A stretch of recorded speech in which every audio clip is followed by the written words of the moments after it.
오늘 하나님께서 우리에게 주시는 말씀은 골로새서 3장입니다. 골로새 3장 15절에서 17절까지 말씀입니다. 신약성경 327페이지 골로새 3장 15절에서 17절까지 말씀, 우리 한 목소리로 함께 읽도록 하겠습니다. 시작. 그리스도의 평강이 너희 마음을 주장하게 하라. 너희는 평강을 위하여 한 몸으로 부르심을 받았나니 너희는 또한 감사하는 자가 되라.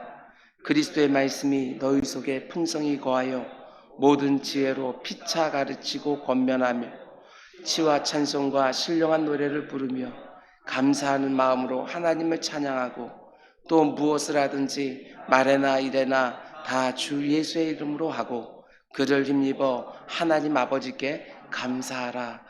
아멘, 아멘. 암송하고 싶을 만큼 너무나도 귀한 말씀이고 이 본문 안에 너무나도 중요한 단어들, 주제들도 가득한 것을 보게 되어집니다. 사모하는 말씀이 되기를 주님의 이름으로 축원을 드립니다. 여러분들이 계속해서 물어보셔서 제가 전체적으로 말씀을 좀 드립니다. 요즘 몸이 많이 좋아졌습니다. 여러분이 잘 아시는 것처럼 제가 무엇을 하든지 참 열심히 합니다. 그래서 재활치료도 아주 열심히 하고 있습니다. 병원을 그렇게 가기 싫어하는 저인데 병원 문 열리기만 기다리고 있다가 9시만 되면 가서 물리치료를 받습니다. 여러분이 또한 아시는 것처럼 제가 운동을 정말 싫어합니다. 하루에 한 300m 걸으면 다 걸은 줄 아는 사람인데 요즘은 하루에 3번 정도씩 그래도 한 30분씩 걷습니다. 손목을 이렇게 돌리면서 또 손을 뒤로 이렇게 스트레칭을 하면서 아직 갈비뼈에 금이 가 있기 때문에 다른 건 못하더라도 걷고 열심히 몸을 풀어서인지 하나님께서 그 모든 과정에 역사해 주셔서 빠르게 쾌유되고 있습니다. 지금 상황 같으면 한 2주 정도 지나면 새벽 강단도 이제 섬길 수 있지 않을까 이렇게 사모하고 있습니다. 기도해 주신 여러분 모두께 다시 한번 감사의 말씀을 드립니다. 오늘은 옥중서신 시리즈 38번째 시간으로 골로새서 22번째 말씀입니다. 오늘 말씀의 제목은 그리스도의 평강이 너희 마음을 주장하게 하라. 이런 제목으로 말씀 전하도록 하겠습니다. 엉뚱한 것이 내 마음을 주장하는 것이 아니라 오직 그리스도의 평강이, 그분이 주시는 평화와 평안이 내 마음을 지배하고 통제하고 다스리게 하라. 이런 제목으로 말씀 전하려고 합니다. 오늘이 10월 마지막 날이지요. 이제 그 탈도 많았던 2021년도 2달만 딱 남았습니다. 그 가운데 속에 우리가 예상했던 것들보다 우리의 삶터와 일터에 그리고 우리의 신앙적인 영역 가운데 속에 갑절의 회복이 있기를 주님의 이름으로 축원을 드립니다. 오늘 우리는 계속해서 성도의 윤리에 대해서 말씀을 나누려고 하는데 지난 시간에 어떤 주제로 말씀을 나누었는지 혹시 기억하십니까? 설교 제목이 이러했습니다. 그 사람을 용납하고 그 일을 용서해줘라. 지난 시간에 본문이었던 골로새 3장 13절 말씀은 이렇게 말합니다.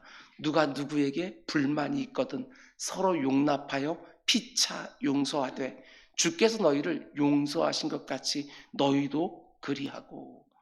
이 말씀을 우리가 묵상을 했습니다. 혹시 이 말씀에 온전히 순복하여 그리하신 분 계십니까? 지난주에 이 말씀에 은혜와 도전을 받으신 성도님 한 분께 전화를 받았습니다. 그분의 간증을 요약하면 이런 것입니다. 지난주 설교 말씀을 듣고 정말 오래전부터 내 마음속에 있었던 응어리를 풀 수 있었다고, 나를 너무나 힘들게 한 그 사람이 나에게 한 일을 이제는 용납하고 용서할 수 있게 되었다고 이렇게 간증해 주었습니다. 이제는 잊을 수 있을 것 같다고, 이제는 새로운 관계를 맺을 수 있을 것 같다고, 마음이 너무나 가벼워졌노라고. 설교자로서 저는 이런 간증을 들을 때마다 얼마나 감사한지 모릅니다. 하나님이 그 시간에 그 한 영혼을 놓고 이렇게 역사하셨구나. 오늘 설교를 통해서도 하나님은 또 누군가를 타겟으로 삼으시고 집중적으로 역사하실 줄 믿습니다.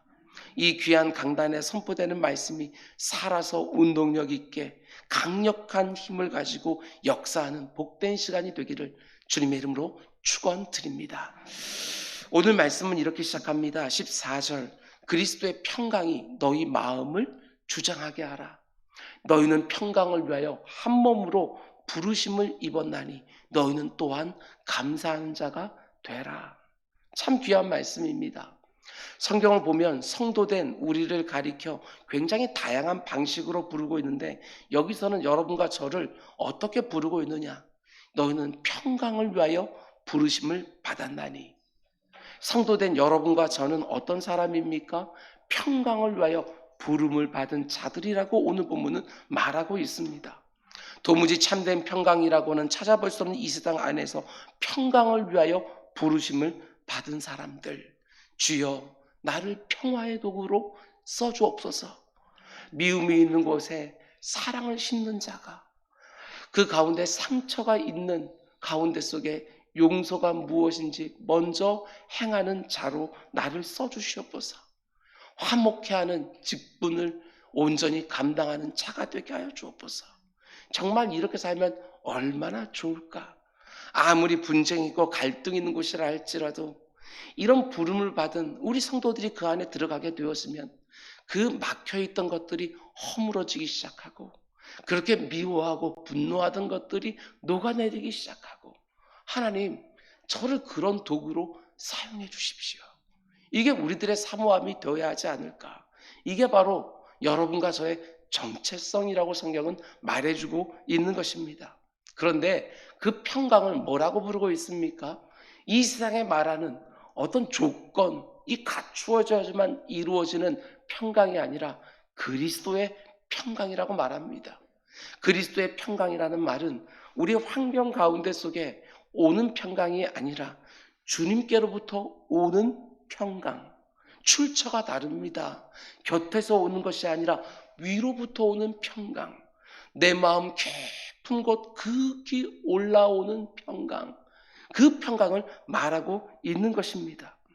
그 어디에서도 참된 평강을 찾아볼 수 없는 세상 가운데 우리 성도들은 예수 그리스도의 평강이 뭔지를 알기 때문에 그 평강을 먼저 경험한 자로, 경험하고 있는 자로 그 평강을 증거하고 이 세상에 흘려보내면서 살도록 부름을 받았다는 사실입니다. 여러분, 이 부르심에 합당하게 꼭 사셔야 됩니다.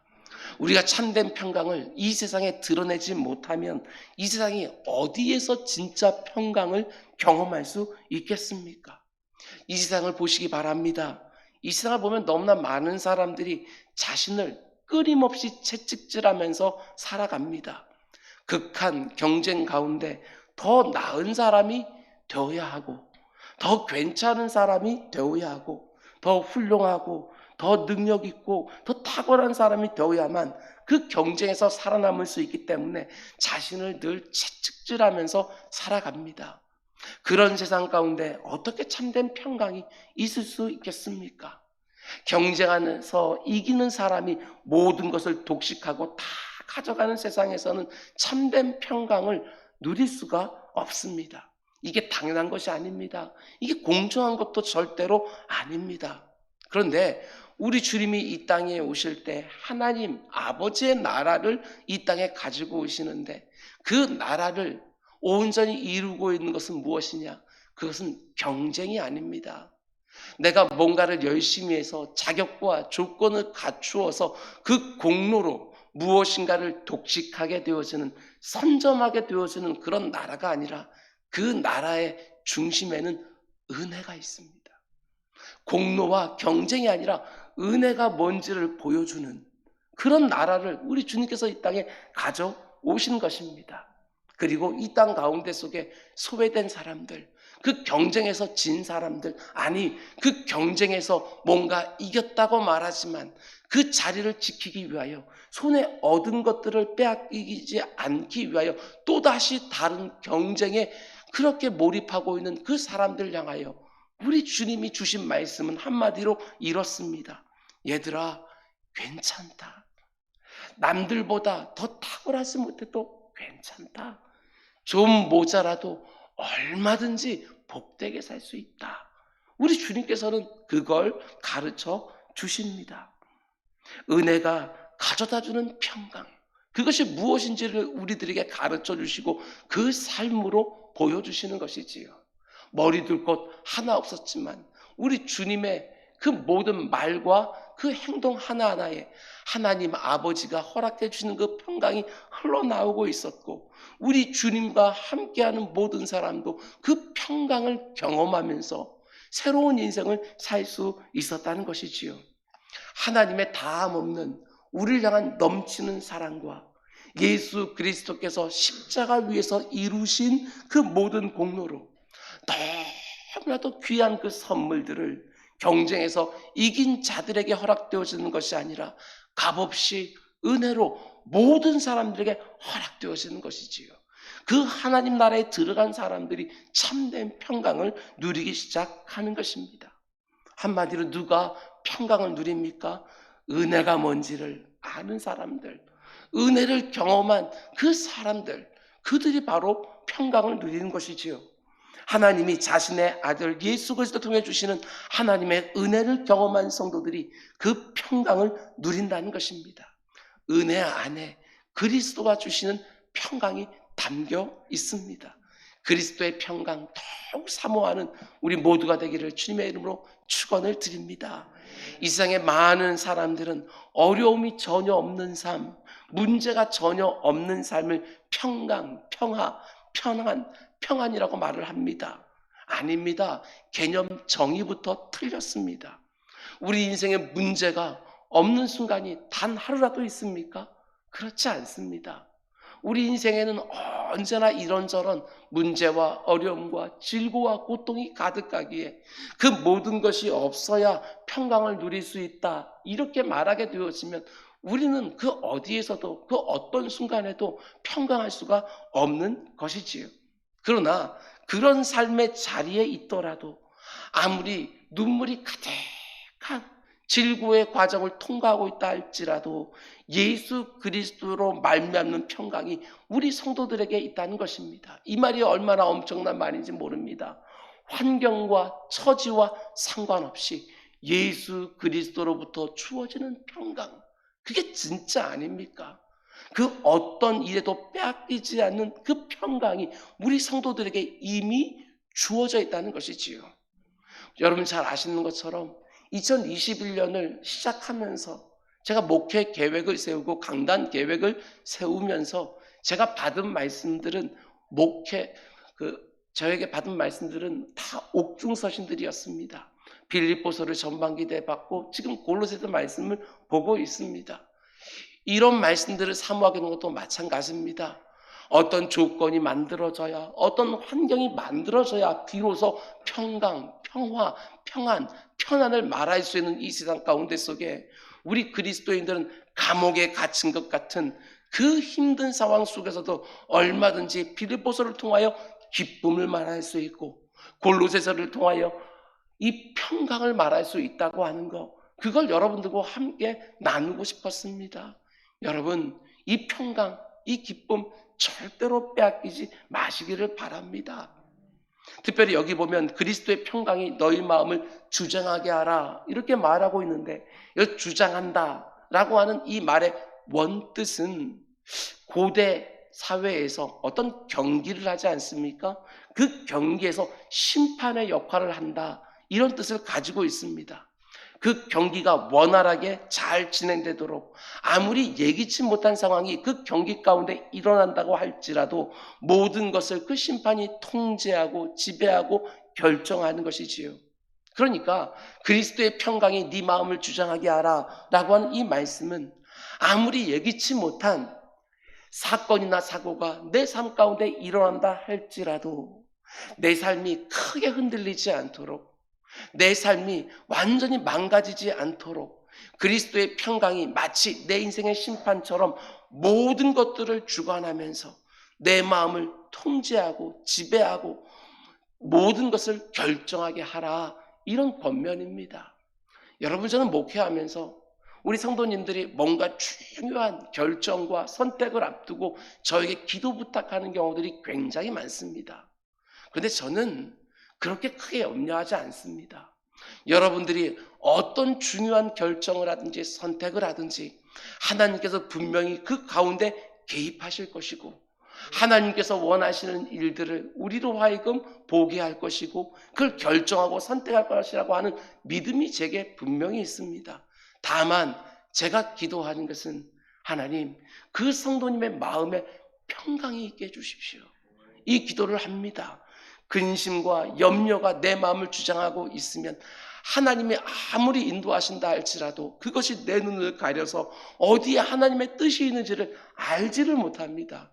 그런데 내 마음이 그리스도의 평강으로 온전히 통제되어지고 지배되어지고 그 가운데 있게 되었으면 하나님이 원하시는 것이 명확히 보여져서 그 선택을 하면서도 후회함도 없고 그 가운데 정말 담대하게 발걸음을 뛸 수 있는 거 많이 보았습니다.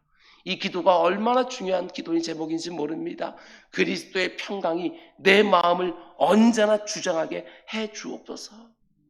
우리 인생 가운데 얼마나 염려거리, 근심거리가 많은지 모릅니다.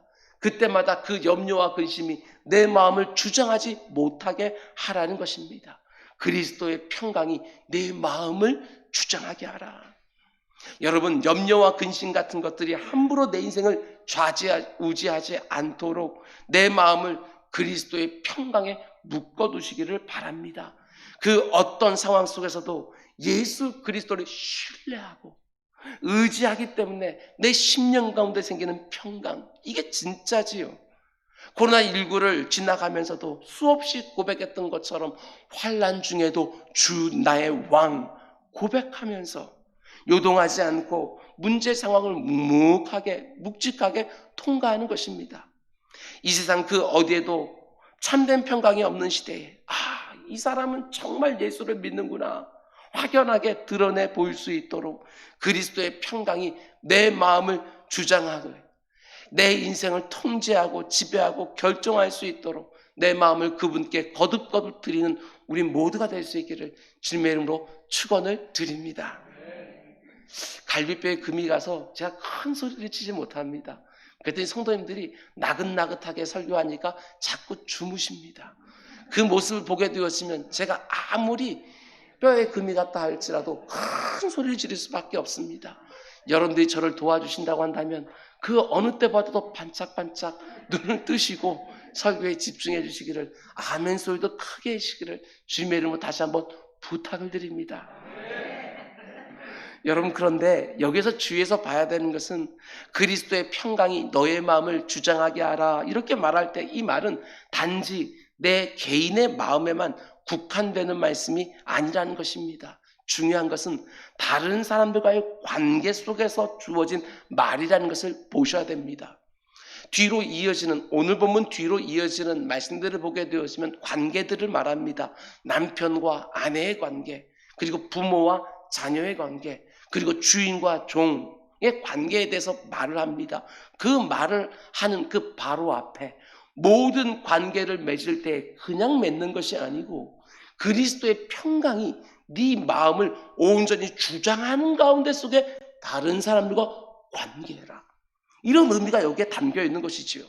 15절 말씀을 다시 보시기 바랍니다. 그리스도의 평강이 너의 마음을 주장하게 하라. 왜냐하면 너희는 평강을 위하여 한 몸으로 부르심을 받았기 때문이다. 이렇게 말하고 있습니다. 그러니까 단지 내 마음 안에 있는 평강만 말하고 있는 것이 아니라 한 몸으로 부르심을 받았나니 관계의 평강까지도 말하고 있다는 것이지요. 이런 말입니다. 특별히 다른 사람을 대할 때 그리스도의 평강이 내 마음을 주장하고 있는 상태에서 그 사람과 관계를 맺어라. 다른 사람들을 함부로 판단하고 쉽게 정죄하는 것이 아니라 다른 사람들을 대할 때 그리스도가 주시는 그 평강이 내 마음을 주장하는 상태에서 아무런 자격도 없는 우리를 선대해 주시고 친밀함으로 대해 주셨던 그 그리스도의 평강이 내가 다른 사람을 대할 때 내 마음을 통제하고 지배하고 내 말과 내 행동을 결정하게 하라는 것입니다.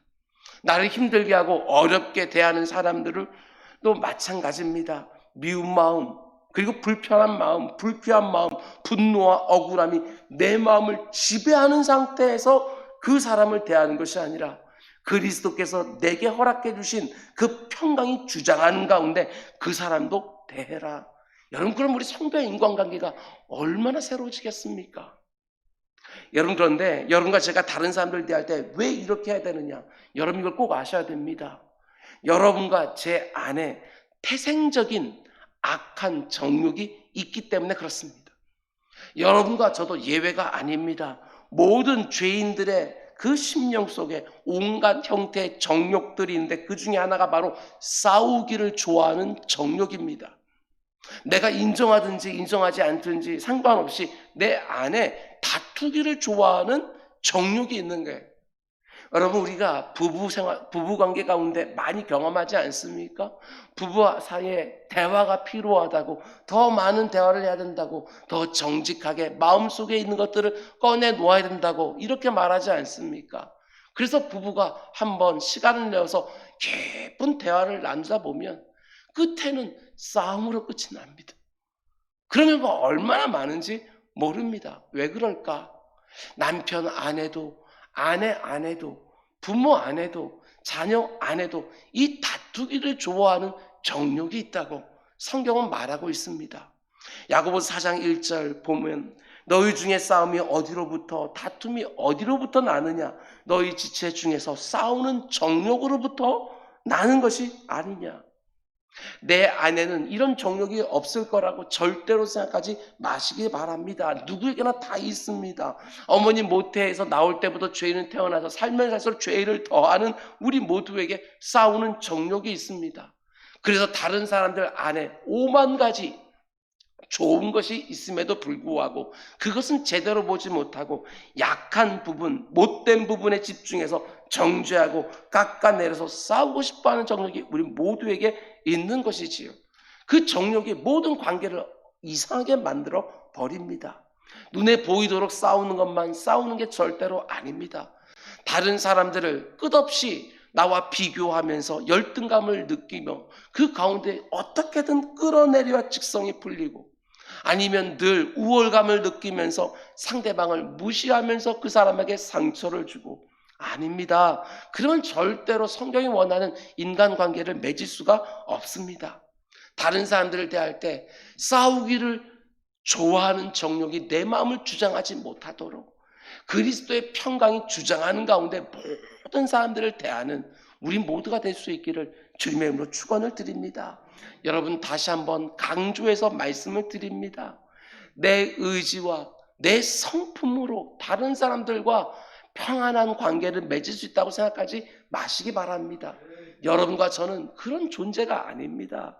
오직 그리스도의 평강이 내 마음을 주장하고 있어야 다른 사람들과 하나님이 그렇게 원하시는 화목한 관계를 이룰 수 있습니다.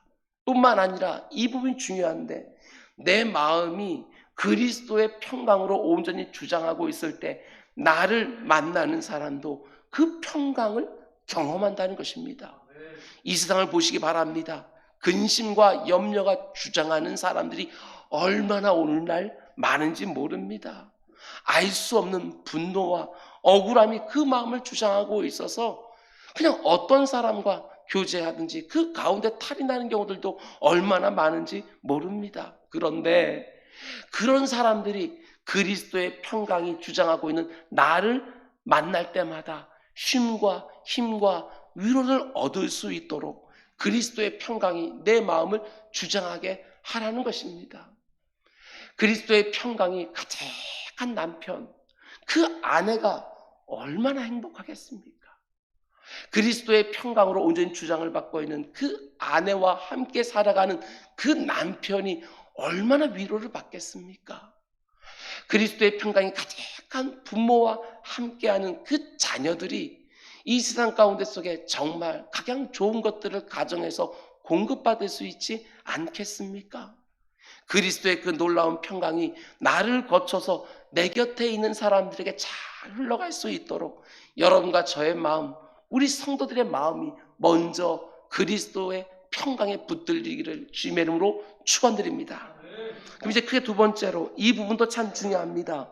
여러분과 저의 마음이 그리스도의 평강으로 늘 주장을 받기 위해서 꼭 필요한 게 뭐냐? 성경은 정확하게 그 다음 구절 16절에서 이렇게 말씀합니다.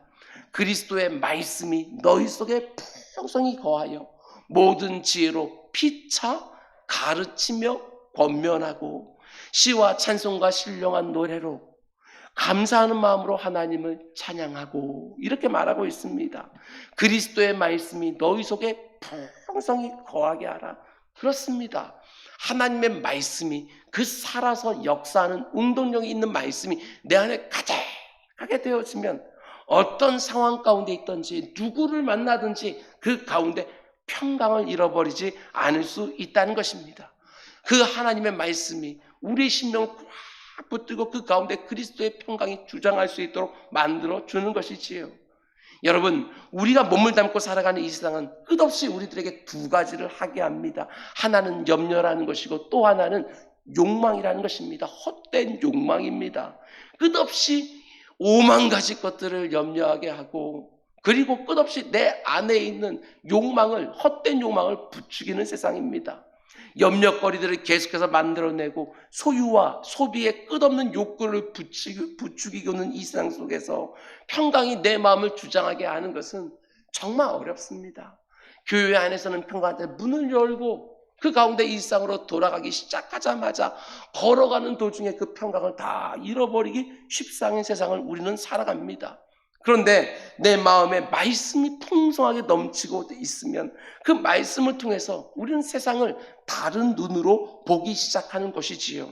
무엇이 본질인지, 무엇이 실체인지, 무엇이 영원한 것인지 그것을 보기 시작하는 것입니다. 그 변화된 그 눈 때문에 염려가 점점점 사라지기 시작하는 것이고 그 헛된 욕망이 점점점 사그라지는 것입니다. 여러분, 염려와 욕망이 내 마음을 주장하지 못하게 하십시오. 우리들의 인생은 그래도 되는 인생이 절대로 아닙니다. 여러분과 저의 인생은 예수 그리스도께서 그 값비싼 보혈을 흘려서 거듭 태어난 인생인데 그 귀한 인생을 어떻게 엉뚱한 것들에 사로잡히게 내어줄 수 있겠습니까? 그렇지 않습니다. 진리의 다림줄이 되어지는 그 하나님 말씀으로 내 안을 가득 채워서 그리스도의 평강이 주장하는 상태로 우리는 살아가는 것입니다. 하나님의 말씀이 그 평강 가운데 우리로 하여금 봐야 될 것을 보게 해줄 것이고 마음 기울여야 될 것에 내 마음을 기울게 해줄 것이고 무엇을 사모해야 되는지 무엇에 목말라야 되는지 진정한 하나님께서 원하시는 거룩한 욕구와 욕망이 무엇인지를 알게 해주는 말씀의 부요함, 이것이 우리 신앙생활의 핵심입니다. 뿐만 아니라 여기서 꼭 보아야 되는 부분도 있습니다. 그리스도의 말씀이 너희 속에 어떻게 해요? 풍성히 거하여. 하나님의 말씀이 적당히가 아닙니다. 풍성히 거하여. 담임 목사로서 저는 여러분들이 하나님의 말씀에 더욱 능수능란했으면 좋겠습니다. 어떠한 상황에서 있든지 기도 자리에 쑥 들어가게 되었으면 하나님의 말씀이 불쑥불쑥 튀어나오고 누군가를 정말 돕고 싶을 때 하나님의 말씀이 불쑥불쑥 생각나서 거기를 펴서 그 말씀으로 위로하고 내게 그 말씀이 이루어졌을 때 이루어진 그 평강처럼 그 말씀이 그 사람에게도 이루어지기를 원하고 그리스도의 말씀에 능수능란하셔야 됩니다. 그래야 헛된 것에 우리들의 마음을 빼앗기지 않고 흔들리지 않을 수 있습니다. 지난주에 정말 기가 막힌 일이 있었습니다. 저는 그 자리에 있지는 않았지만 우리 김준수 목사님과 우리 조국기 강도사님 통해서 제가 들었습니다. 사무실에서 업무를 보고 있는데 신천지 두 사람이 교회 사무실 안에 들어왔다고 합니다. 감히 들어와서 그것도 너무나도 담대하게 저희는 신천지 교인입니다 하면서 교회 사무실에 들어와요. 교회 사무실에는 분명히 목사도 있고 강도사도 있고 그가 전도사도 있을 텐데 거기를 들어오는 거예요. 김준수 목사님과 우리 조기 강도사님이 그분들 다 내쫓으려고 하는데 그분들이 하는 말이 이 말씀만 좀 꼭 한번 들어보십시오. 요한계시록이 열렸습니다. 아직도 정신을 못 차려요. 코로나 상황이 조금 이렇게 이제는 일상 회복의 단계로 이렇게 쓱 들어가니까 그 입구에서 그 누구보다도 빠르게 신천지 교인들이 아니 교회 사무실에 들어오다니. 교회 사무실에 들어왔다는 말은 어떤 뜻이겠습니까? 여러분의 가정에도 갈 것입니다. 여러분의 일터에도 갈 것입니다. 여러분만 잘 말씀에 능수능란하여 그들을 물리치면 됩니까? 우리 사랑하는 자녀들은 어떻게 합니까? 우리 다음 세대는 어떻게 합니까? 단지 이단만 얘기하는 것이 아닙니다. 이 세상에 헛된 가치관과 그 세계관이 우리 자녀들 마음을 주장하지 못하도록 오늘 성경은 말합니다. 말씀이 풍성하게 거하게 하라. 이렇게 말하고 있습니다. 여러분, 담임 목사로 저는 여러분 모두가 말씀에 풍성하기를, 저 같은 설교자에게만 말씀의 부요가 있으면 되는 것이 아니라 저에게 말씀의 부요가 너무나도 필요한 것처럼 여러분 구원받은 성도 하나하나에게 이 말씀의 부요가 얼마나 중요한지 모릅니다. 여러분의 담임 목사로서 당부합니다. 말씀을 더욱 빈번하게 여셔야 됩니다.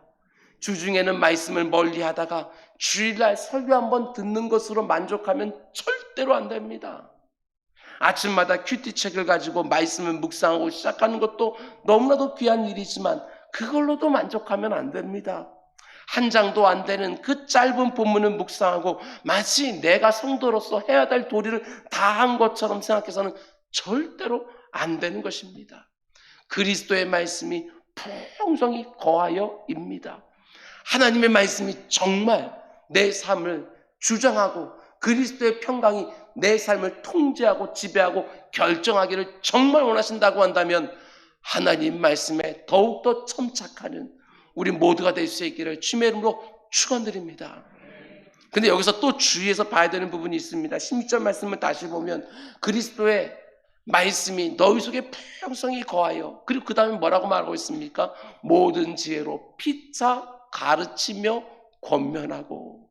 그리스도의 말씀으로 내 마음과 내 삶을 풍성하게 채우는 것으로 끝내면 절대로 안 됩니다. 그렇게 말씀으로 내 심령을 먼저 풍성하게 채운 다음에 어떻게 하라고요? 모든 지혜로 피차 가르치며 권면하고. 여기까지 나아가야 되는 것이지요. 그냥 가르치고 권면하는 것 아닙니다. 일방적으로가 아니라 피차 가르치며 권면하고. 이게 너무나도 중요한 거예요. 기회가 되었으니 언제부턴가 꼭 말씀드리고 싶었던 거 오늘 말씀을 드립니다. 특별히 구역장님들과 우리 셀 리더분들에게 말씀을 드립니다. 말씀을 가르치려고 하지 마시기 바랍니다. 구역장과 셀 리더들은 말씀을 가르치라고 세운 것이 아니라 피차 가르치고 피차 권면하는 그 모든 것들을 촉진하라고 그 자리에 세워놓았던 것을 보게 되었습니다. 말씀을 가르쳐야 된다고 생각하니까 구역장 하는 것도 두려워하고 셀리도 하는 것도 두려워하지만 그렇지 않습니다.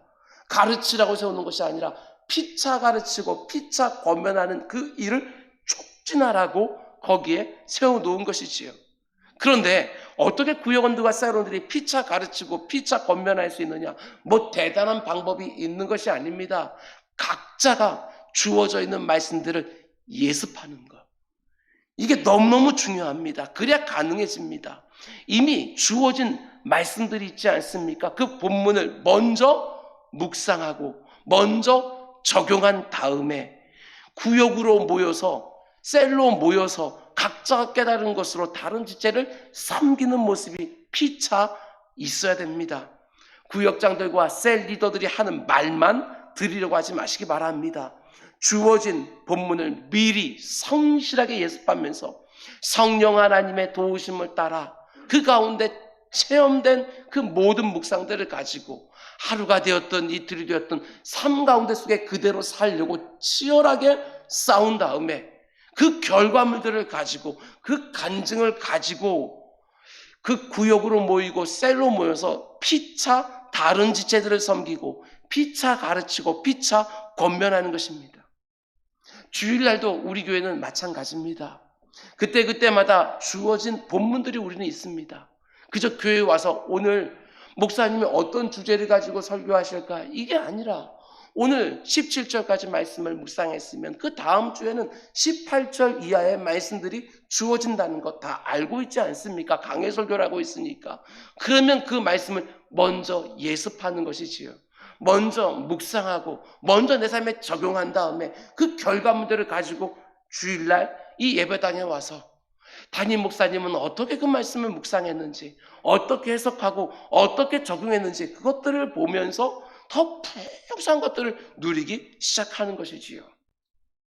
구역장이나 셀리도 한 사람이 먼저 배우고 먼저 묵상하고 먼저 깨달은 말씀을 일방적으로 가르치는 것이 아니라 구역원 각자가, 셀원 각자가 주어진 본문을 삶의 자리에서 먼저 묵상하고 먼저 깨달은 것을 가지고 와서 그것으로 누군가를 섬기는 거예요. 피차 가르치며 피차 권면하고입니다. 그러면서 나 혼자 묵상하고 깨달은 것보다 훨씬 더 풍성한 묵상하고 깨달음을 서로에게 얻는 것이지요. 그게 바로 구역이 있는 것이고 셀이 있는 것이고 소그룹 모임이 있는 이유입니다. 단계적 일상의 복이 이제 내일부터 오늘 밤 자정부터 시작이 되어집니다. 물론 여전히 우리가 조심해야 되고 개인적인 방역 지침들을 다 지켜야 되겠지만 이제는 여러분 그 일상적인 만남 가운데 수도권은 10명까지 모일 수 있게 되었습니다. 우리 교회 상황을 보게 되었으면 10명이면 얼마든지 구역 예배를 드릴 수가 있습니다. 가정은 다 작으니까 거기서는 아직까지 우려함이 있다 할지라도 교회에 널찍한 공간이 얼마나 많은지 모릅니다. 다시 구역들이 모여서 셀들이 다시 모여서 그 가운데 서로를 말씀으로 섬기면서 피차 가르치고 피차 권면하면서 함께 세워져가는 공동체, 그게 바로 교회 아니겠습니까? 가정에서도 마찬가지입니다. 예배 때 선포되는 말씀만 딱 듣고 끝내는 것이 아니라 부부가 각자 받은 은혜를 가지고 서로 나누고 피차 섬기며 가르치며 권면하는 것입니다. 저희 부부도 종종 이렇게 합니다. 하나님 말씀을 가지고 들었던 그 말씀을 가지고 서로 나눕니다. 그 가운데 내가 받은 은혜로 나눕니다. 저는 설교자로 설교를 했기 때문에 그 가운데 이런 말씀들이 정말 오늘 말씀을 전하면서도 은혜를 받아놓으라고, 설교를 준비할 때는 깨닫지 못했는데 말씀을 전할 때 성령 하나님께서 또 이런 은혜를 증거하게 해놓으라고 이렇게 말하고, 저희 아내 역시 말씀을 들으면서 하나님이 내게 이런 은혜를, 이런 적용을 주셨노라고 이러면서 부부에게 말씀이 더욱더 풍성해지는 것이지요. 참 놀라운 일들이 있습니다. 한 주간 동안 같은 본문을 가지고 그렇게 고민하고 그렇게 묵상하고 그렇게 기도했음에도 불구하고 아내가 전혀 생각하지 못했던 것들을 깨달은 것으로 저에게 가르쳐주고 권면해 줍니다. 이게 얼마나 큰 은혜인지 몰라요. 부부가 함께 신앙생활 한다는 것 중에 큰 은혜 가운데 이게 가장 큰 은혜가 아닐까, 이런 생각도 해보게 되었습니다. 저희 가정에서도 아직까지 제대로 이루어지지는 않지만 부모와 자녀가 같은 말씀을 듣고 그 가운데 서로 교제하는 거, 이게 얼마나 귀한지 모릅니다. 제가 청년들은 얼마든지 같이 말씀을 나눌 수 있으니까 온 교회 성도님들이 같이 이렇게 동일한 말씀을 듣고 그 말씀으로 교제한다는 것이 얼마나 복된 일인지 그것들을 새삼 깨닫게 되어집니다. 그 풍성한 말씀이 우리 모두를 주장하게 하는 것, 이게 얼마나 소중한지 몰라요. 꼭 그리하시기 바랍니다. 그렇습니다. 교회는 서로 피차 가르치고 피차 서로 권면하는 공동체입니다. 근데 여러분, 저는 여기 나오는 이 권면이라는 단어 정말 많이 묵상을 했습니다. 왜냐하면 성경은 분명히 피차 권면하라고 말하고 있지만 제가 목회하면서 본 바로는 이 피차 권면하는 것이 얼마나 어려운지, 얼마나 위험한지 이것들을 알기 때문에 그 가운데 속에 주저했습니다. 교회의 성도들이 피차 권면한다는 것이 분명히 어려운 일이고 분명히 그 가운데 속에 위험한 일이기도 하지만, 그러나 성경은 말합니다. 피차 권면하라.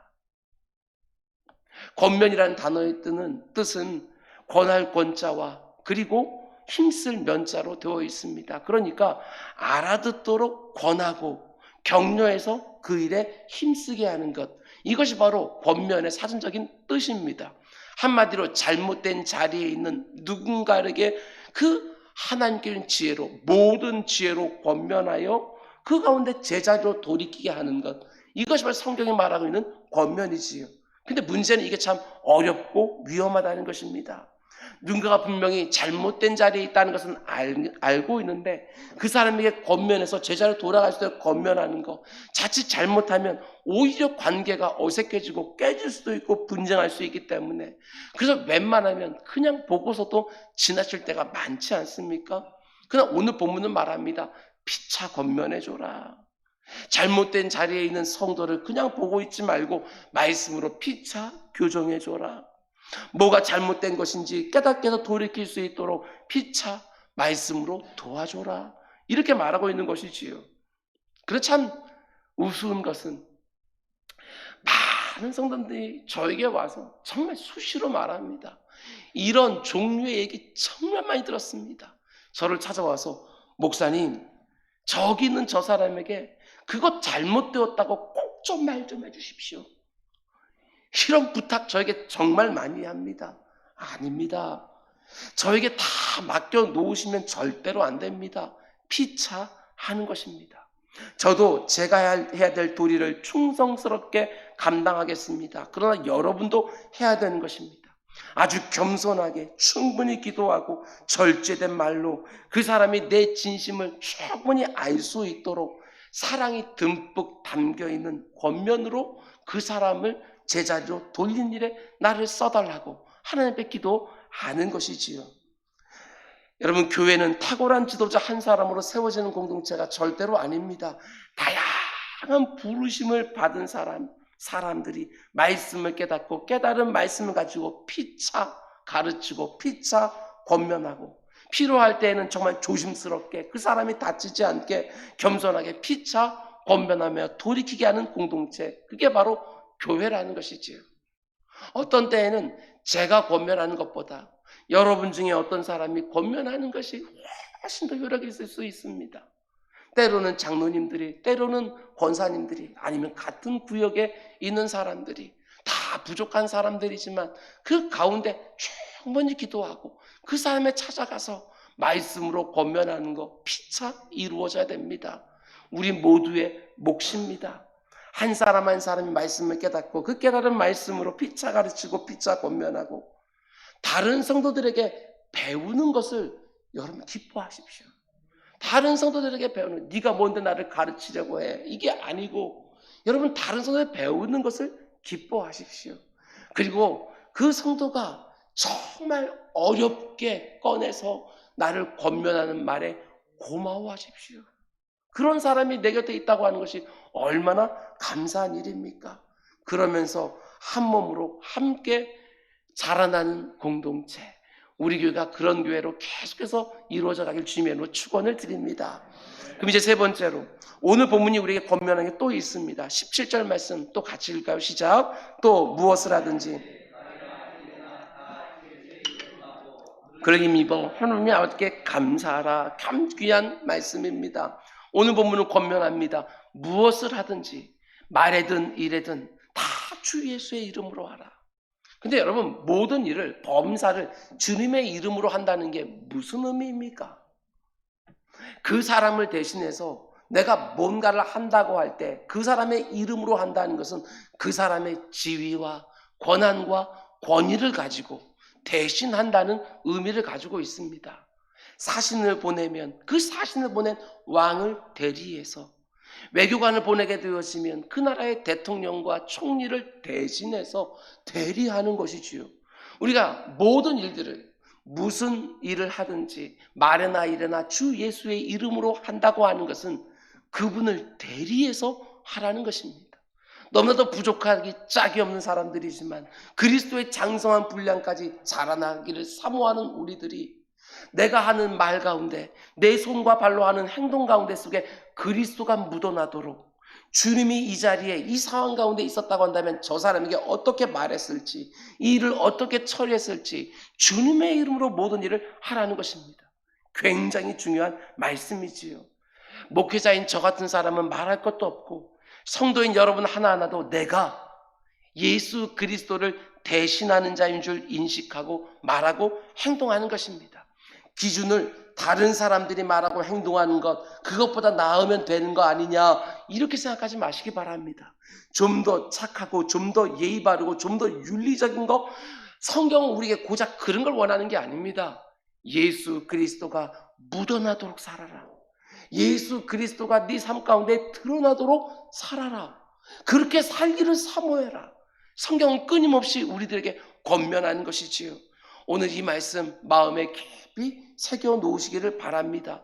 무엇을 하든지 말에나 일에나 다 주 예수의 이름으로 하고, 이 말씀 꼭 새겨놓고 한 주간도 사는 우리 모두가 되기를 주님의 이름으로 축원드립니다.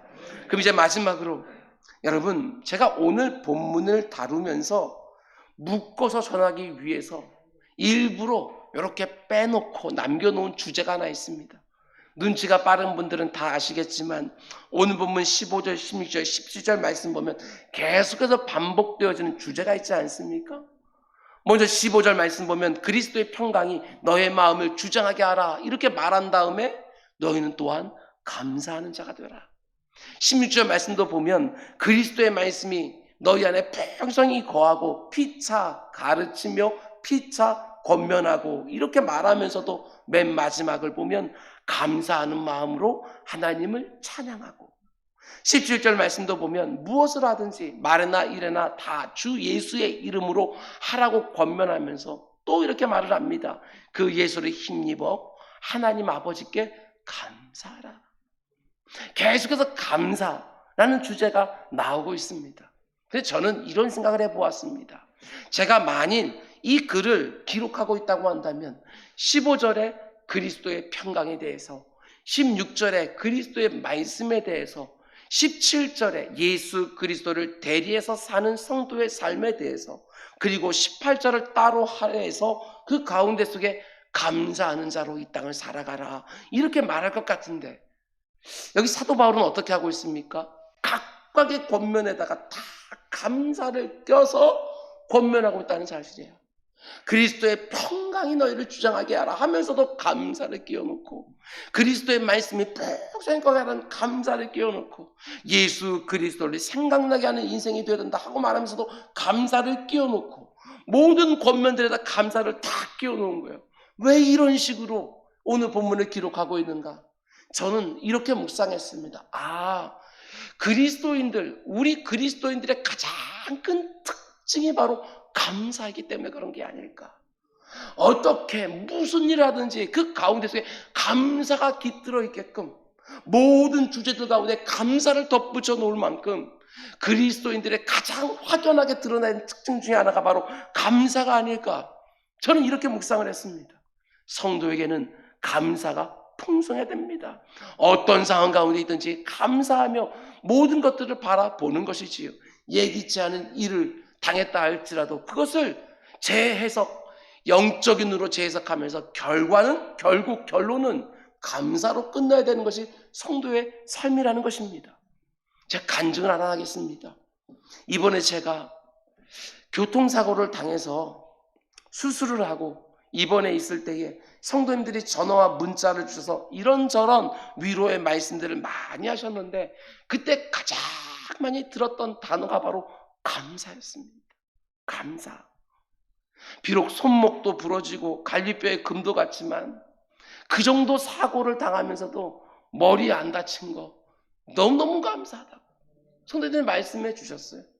택시에 부딪혀서 넘어졌음에도 불구하고, 땅바닥에 그냥 떨어졌음에도 불구하고 머리 안 다친 거, 그게 얼마나 감사한지 모르겠다고. 늘 지쳐 보였는데 하나님이 목사님을 강제로 쉬게 하시니 너무나 그것도 감사하다고 모든 분들이 다 감사하는 말씀해 주셨어요. 저도 참 감사한 부분들이 많이 있었습니다. 특별히 제가 지금까지 잘 겉으로만 알고 있던 것을 한 걸음 더 들어가서 알게 되는 부분들이 참 많이 있었습니다. 제가 4인실 병실에 있었는데 그것도 얼마나 감사했는지, 고관절이 부러져서 꼼짝도 하지 못하고 누워있는 할아버지 한 분이 생애 처음으로 기저귀에 똥을 싸면서 당혹스러웠던 모습, 전 많은 것을 생각했습니다. 똥이 마려우면 그냥 화장실에 가서 싸면 되었는데 움직이지를 못하니까 수술하고 나서 정말 그 가운데 금식도 하고 있으니까 쌀 것도 없었는데 그 다음에 잘 먹다 보니까 한 3일, 4일, 저도 한 일주일 변비로 고생을 했는데 이 할아버지께서 많이 드시다 보니까 이제 똥을 싸기 시작하는데 새벽 2시가 되어서도 나 똥 싸도 되냐고. 옆에 있는 간병이 내게. 그러면 간병은 기저귀 차고 있으니까 싸시라고. 다른 환자들 다 깨니까 그냥 싸시라고. 그래도 싸지를 못하고 3시에 또 일어나셔서 똥 싸도 되냐고. 4시에 일어나서 똥 싸느냐고. 저도 막 통증 때문에 너무 아파서 잠을 못 자고 있는데 할아버지하고 간병이 나고 계속 신랑 있는 그 모습 가운데 밤을 꼬박꼬박 새면서 그 할아버지 모습을 한번 생각해 보았어요. 저 당혹스러움이 뭘까? 조선적으로 보이는 간병인 아주머니가 병실에 그렇게 쪽잠을 자면서도 생전 처음 보는 사람들, 만난 지 얼마 되지도 않았음에도 불구하고 그 사람의 남녀노소 상관없이 대소변을 다 받아내는 그 모습도 또 보았습니다. 40대 가장이 7살짜리 딸을 둔 40대 가장, 몸도 아주 덩치도 큽니다. 그런데 일을 하다가 높은 곳에 떨어져서 대퇴부가 완전히 부러져 버렸습니다. 뾰족뾰족하게 부러져 버렸어요. 그런데 그 가운데 속에서 어머니가 와서 간병을 하고 있는데도 불구하고 이분이 3, 4일이 지나도록 아무것도 안 먹습니다. 먹으라고 그래야 몸이 회복된다고. 그럼에도 불구하고 40이 넘은 이 아들이 어머니 앞에서 그냥 대소변을 제대로 보지를 못하니까 3, 4일 아무것도 안 먹습니다. 똥 쌀까 봐. 그 마음은 또 어땠을까? 목사라는 직분 때문에 저는 수도 없이 병원을 갑니다. 병원 신방 참 많이 갑니다. 근데 그때는 전혀 와 닿지 않았던 것들이 정말 이번에 3주 동안 입원해 있으면서 많이 와 닿았습니다. 환자들, 의사들과 간호사들, 간병인들, 보호자들, 그분들의 형편에서 그분들의 아픔과 그 고통과 힘듦을 정말 조금이라도 더 느낄 수 있는 귀한 시간이었습니다. 그러면서 참 많이 깨닫고 감사했습니다. 아, 인생이라는 것이 별것 아니구나. 별것 아니구나. 저도 마찬가지고 여러분도 한 사람도 예외 없이 다 마찬가지로 어느 순간이 되어지면 육신이 후퇴해 간다는 것을 아마 처절하게 정말 기저귀에 똥을 싸면서 우리도 경험하게 될 것입니다. 인생을 살면서 아무리 다른 사람들에게 대접을 받고 존귀하게 살았다 할지라도 그 존영을 다 잃어버리고 간병인 손에 의지해서 정말 병실에서 수발을 받아야 그래야 하루하루가 되어지는 그 순간이 우리에게 그게 하루 이틀이 될지 그것이 몇 주가 될지 몇 달이 될지 몇 년이 될지 모르지만 우리 모두에게 다 오게 되어진다는 것. 이 땅이 영원한 것이 아니라 정말 그런 순간들이 우리들에게 오게 되어진다는 것. 보다 더 현실적으로 깨닫게 되어지고 내 손으로 뭔가를 붙잡고 줄 수 있다고 하는 것, 내 발을 움직여서 여기에서 조만큼 간다는 것, 이게 당연한 것이 아니라 얼마나 하나님의 은혜인지 또 다시 한번 생각해 보게 되었습니다. 하나님께 너무나도 감사하고 전화와 문자로 제 형편을 묻고 위로해 준 성도님 한 분 한 분이 얼마나 귀한지 또 절절하게 깨닫게 되었습니다. 빠른 쾌유를 위해서 이곳저곳에서 기도하고 계신다는 것들이 다 병상에서 느껴졌습니다. 저의 빈자리를 잘 채워준 우리 부교육자들과 우리 장로님들 한 분 한 분이 얼마나 고마운지 새삼 깨닫게 되어지고 시마다 때마다 찾아와서 제 필요를 채워주었던 아내도 너무나도 귀하고 저희 어머니 많이 노쇠하셔서 자기 몸 하나도 비틀거리지만 채우지 못하는데 아들 병실에 누워있으니까 가서 자기가 병간호해 주겠다고 제발 그러지 마시라고 제가 이렇게 말했던 그 부모들 반찬을 수북하게 만들어서 보내주시고 힘내라고 초밥도 보내주시고 장어도 보내주시고 가습기도 보내주시고 얼마나 그렇게 섬겨주셨던 분들이 많은지 모릅니다. 그리고 우리 목사님 좀 잘 챙겨달라고 간호사들에게 화장품 뇌물도 갖다 주시고 80이 넘은 권사님이 저에게 전화해서 목사님이 교회 안 계시니까 마치 친정집에 친정엄마 없는 것 같다고 너무나 보고 싶다고 이렇게 말씀해 주시면서 위로해 주시기도 하시고 다 열거할 수 없을 정도로 너무나도 감사한 게 많습니다. 아니 저 같은 사람이 뭐라고 이런 사랑과 이런 섬김을 받나?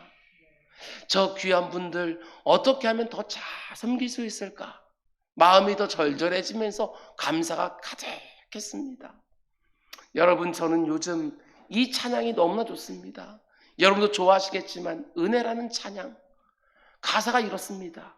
내가 누려왔던 모든 것들이 내가 지나왔던 모든 시간이 내가 걸어왔던 모든 순간이 당연한 것이 아니라 은혜였소. 내가 이 땅에 태어나 사는 것 어린아이 시절과 지금까지 숨을 쉬며 살며 꿈을 꾸는 삶 당연한 것이 아니라 은혜였소. 내가 하나님의 자녀로 이 땅을 사는 것도 오늘 이렇게 예배할 수 있는 것도 삶 속에서 찬송하고 감사를 쏟아놓을 수 있는 것도 그 누군가에게 어렵지만 복음을 전할 수 있는 것도 당연한 것이 아니라 은혜였소. 모든 것이 은혜, 은혜, 은혜. 거기에다가 한량없는 한없는 은혜. 그렇습니다. 지금 내 모습이 어떤 형편에 있다 할지라도 그것을 이 세상의 기준으로 바라보면서 내가 여기까지 못 올라가고 여기에 있노라고 내가 이만큼 갖지 못하고 이 정도밖에 갖지 못했노라고 한탄하고 원망하는 것들이 아니라 죄인 개수에게 넘치는 하나님의 은혜였노라고 고백하며 자족하며 감사하는 것. 여러분 이게 성도의 삶 아니겠습니까? 사도 바울은 고린도전서 4장 7절에서 이렇게 질문합니다.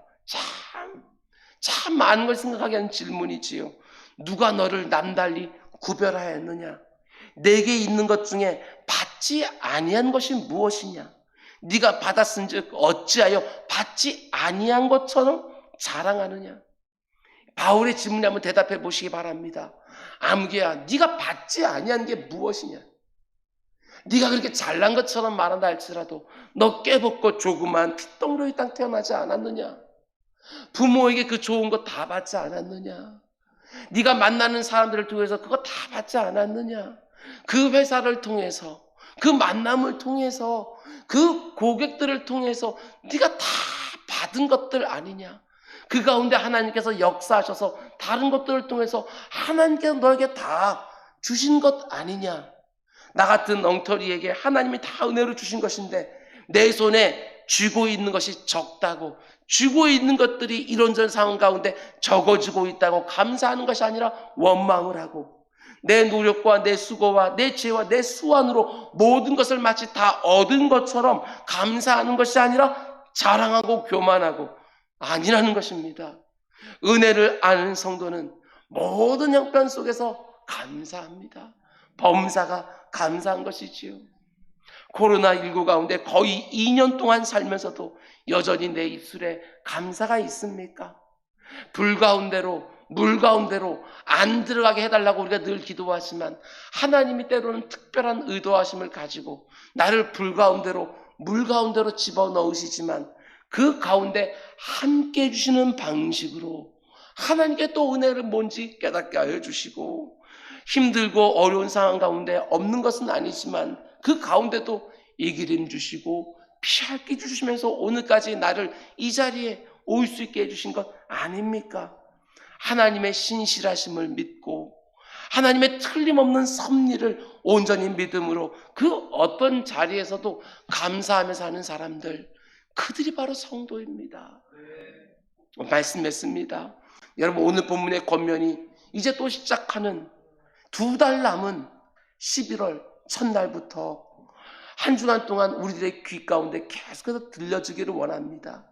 아무개야 그리스도의 평강이 네 마음을 주장하게 된다. 근심과 염려가 두려움이 네 마음을 주장하지 못하게 해라. 과도한 욕망과 탐심이 그 귀한 네 마음을 주장하지 못하게 하라. 그리스도의 평강으로 네 마음을 가득 주장하게 해서 너를 만나는 사람들이 정말 평강할 수 있도록 그렇게 한 주간을 또 살아라 말씀하시는 것이지요. 아무개야, 그리스도의 말씀이 네 속에서 풍성히 거하게 하라. 하나님의 살았고 운동력 있는 그 말씀이 네 인생 가운데 효력 있게 역사할 수 있도록 그 말씀으로 가득 채우고 그 말씀이 너를 이끌고 가고 싶어하는 자리까지 가서 그 말씀으로 다른 사람들 복되게 하고 유익하게 하면서 또 한 주간 살아라. 이렇게 말씀하시는 것입니다. 아무개야, 이 말 꼭 똑똑히 들어라. 무엇을 하든지 말을 하든지 일을 하든지 주 예수의 이름으로 다 해라. 너는 나를 이 세상에서 대리하는 사람이다. 나를 누가 볼 수 있냐? 네가 이 세상에서 내가 어떤 분인지를 네가 좀 보여주면서 살아라 하고 우리를 삼토하도록 보내시는 것입니다. 아무개야, 너는 감사하는 자가 되어야 된다. 원망과 불평과 분노와 억울함이 가득한 그 세상 속에서 네가 감사한 자로 쑥 들어가서 아무리 소소해 보이는 것이라 할지라도 그 가운데 감사를 쏟아내면서 그 가운데 있는 영적인 분위기를 다르게 할 사명이 너에게 있다. 이렇게 말하는 것이지요. 하나님께서 이 아침에 물으십니다. 아무개야, 네게 있는 것 중에서 받지 아니하는 것이 도대체 무엇이냐 하고 묻습니다. 하나님을 향하여 그렇습니다. 하나님이 다 은혜로 주셨습니다. 그 어떤 것도 누릴 수 없는 이 죄인에게 하나님께서 이 모든 것 다 주셨습니다. 세상 사람들의 그 기준과 그 가치에 휘둘리지 않게 하시고 감사하는 자로 살게 해 주십시오. 기도하는 것이지요. 옆에 있는 사람들 향해서도 내가 한 것이 아니라 다 당신 덕분입니다. 당신이 있었기 때문에 일들을 할 수 있었습니다. 하면서 감사하며 살아가는 것입니다. 여러분, 이번 한 주간에도 그리스도의 평강이 내 마음을 주장하고 그리스도의 말씀으로 나를 가득 채우고 예수님의 모습이 내 삶 가운데 말에나 일에나 다 드러나서 여러분과 저의 입술에서 늘 감사가 쏟아져서 내가 있는 그 자리가 하나님이 주시는 각양 좋은 것으로 가득 채워지는 일에 통로로 쓰임받는 우리 모두가 될 수 있기를 주님의 이름으로 축원드립니다. 기도하겠습니다. 하나님 아버지, 정말 지렁이 같은 인생입니다. 안개, 티끌 같은 인생입니다. 그럼에도 불구하고 내 인생이 뭐라고 자기 아들까지 내어주시면서 그 가운데 온갖 신령한 좋은 것들, 기름진 좋은 것들을 약속해 주시면서 나를 저 천국까지 틀림없이 인도해 가고 계신다. 이것이 얼마나 큰 감사인지 우리 다시 한번 깨닫게 하여 주시고, 아버지 하나님, 내가 마땅히 살아야 될 그리스도인의 윤리 부담스러워하지 말게 하시고 이렇게 살아서 이 세상 가운데 속에 하나님의 말씀이 흥황하고 그리스도로 말미암는 정말 좋은 것들이 나를 통하여 내 주변부터 흘러나가는 일에 꼭 쓰임받는 우리 모두가 될 수 있도록 인도하여 주옵소서. 이 모든 말씀 예수님의 이름으로 기도드렸습니다. 아멘.